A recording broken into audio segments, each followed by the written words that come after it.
መንፈስ ቅዱስ አንድንም ሰባኪ ማግኒፋይ የማድረግ አጀንዳ የለውም። ማን ኦፍ ጎድ የሚባል ጣዖት በቤተ ክርስቲያን የማቆም አጀንዳ የለውም። መንፈስ ቅዱስ የሚያደምቅ ከሆነ የእግዚአብሔር ሰው ነው። መንፈስ ቅዱስ ትክክለኛው መንፈስ ከመጣ እንደ ዓላማ ሰንደቅ ወደ ላይ የሚያወጣው ማንን ነው ካልክ፣ ከሙታን የተነሳውን ዳግመኛ የሚመጣውን መጽሐፉን የወሰደውን ማህተሙን የሚፈታውን የአብ ልጅ ኢየሱስ ብቻ ነው።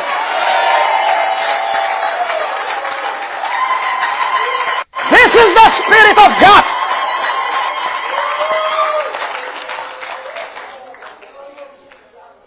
እግዚአብሔር ሰዎች ስሙኝ፣ እያለቀስኩ ልነግራችሁ ፈልጋለሁ። ስሙኝ፣ ይሄ ወንጌል ነው። ቤተ ክርስቲያንን ሊበላት የወጣ ሰው እንድታመልክ ያደረገ መንፈስ እግዚአብሔር መንፈስ አይደለም።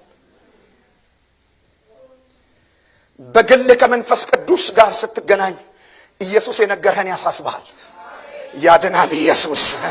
ኢየሱስ የነገረህን ስልክ ቁጥር ነግሮ በኪቦርድ አያሳብድህም። ኖ የሆነ ነገር ሲነገር ፓራም እያሉ ማበድ እዛ ቤት ነው ያለው። እኔ ሄጃቸዋለሁ። ዲሰንት ነው የእግዚአብሔር መንፈስ የሚነግርህ ከሆነ የሚነግርህ ኢየሱስ የነገረህን በዚህ ቃል የተጻፈውን እውነት ወደዛ ይመራል። ስለዚህ መንፈስ ቅዱስን ለማግኘት ለቃሉ መገዛት፣ መንፈስ ቅዱስን በግላችን መስማት ማወቅ። ተመልከቱ፣ ይሄ ዲፕ ነገር ነው። ብዙ አልሄድበትም ሌላ ጊዜ ስለማስተምረው። እርሱ የእውነት መንፈስ ነው። ዓለም ስለማያየውና ስለማያውቀው ይገርማል። ዓለም ስለማያየውና ስለማያውቀው። ለምን? ዓለም ለእግዚአብሔር ቃል ስለማይገዛ፣ ዓለም ለእግዚአብሔር ቃል ስለማያድር፣ በእግዚአብሔር ቃል ላይ አመፀኛ ስለሆነ ሊያየው፣ ሊቀበለው፣ ሊሰማው አይችልም። ዋው እንዴት እድለኞች ነን! እርሱ የእውነት መንፈስ ነው። ዓለም ስለማያየውና ስለማያውቀው ሊቀበለው አይችልም። እናንተ ግን ከመሆን እኔ ግን በሉ ባካችሁ ነሲ የሚገርም ነገር እኮ ነው። እናንተ ግን አብሯችሁ ስለሚኖር፣ ኧረ አንድ ያመነ ሰው አሜን ይበልስ። እናንተ ግን አብሯችሁ ስለሚኖር። እንዴት ነው አብሮኝ የሚኖረው? እኔ እዚህ ጋር ስቀመጥ መጥቶ እየተቀመጠ ኖ፣ በውስጣችሁ ስለሚኖር ጂሰስ። መንፈስ ቅዱስ ከአንቺ ጋር የሚኖረው ከውጭ እያንዣበበ አይደለም። እሱ ጂኒ ነው፣ ክፉ መንፈስ ነው።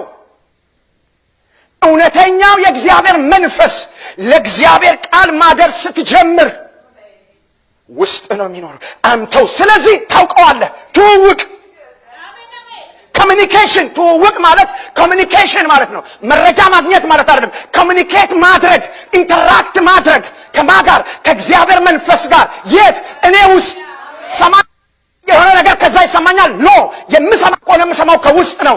ተናጋሪው በእኔ ውስጥ አለ። እኔ ጋር ተናገሩ። በእኔ ውስጥ በሉ። ከማን? በእኔ ውስጥ በሉ። የሚናገረው የእግዚአብሔር መንፈስ አድሮብኛል። አውቀዋለሁ።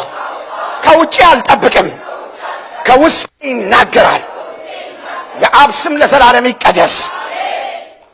ስፒሪት ኦፍ ጋድ። ዘመዶቼ ዊችክራፍትንና የእግዚአብሔርን መንፈስ ለዩ።